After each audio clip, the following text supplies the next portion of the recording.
defend the research proposals in an interactive session. And it also says that in an inspiring academic environment, the students will receive critical and constructive feedback.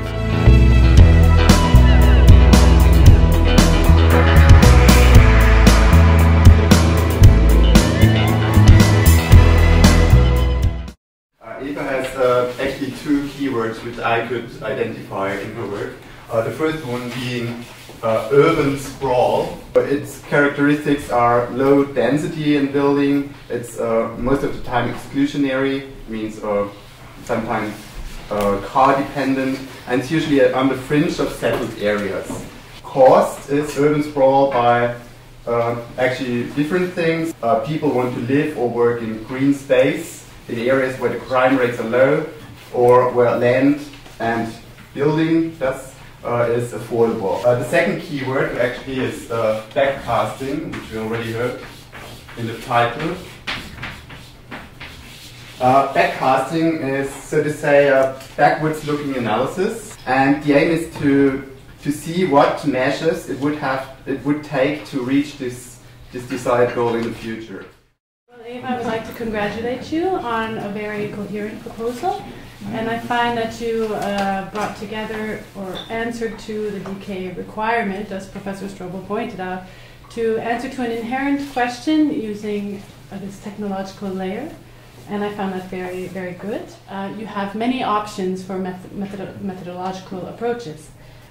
In a normal backcasting exercise, the stakeholders assess the milestones. So they state the milestones and the obstacles and the possible policy solutions to those obstacles. If you're going to develop these indicators, will the stakeholders be directly involved at that stage, or are they only working at developing the like build with you? The backcasting itself, the analysis from the future back to the present, shall be simulated with the models proposed in my PhD proposal. I have to find out which data sets are necessary in order to characterize the urban sprawl in my pilot region, which is Flachgau, the northeastern part of Salzburg. And therefore I have to analyze some studies on which define some indicators for urban sprawl. And then I have to find out what is necessary apart from a regional analysis, apart from defining the area and the municipalities and the population distribution and so on.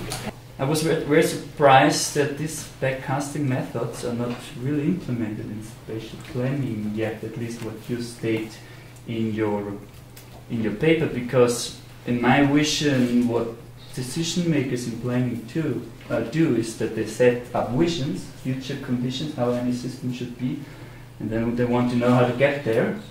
Yes, it's true. There are some approaches of backcasting to be applied to policy making and decision making, but not to the spatial development itself.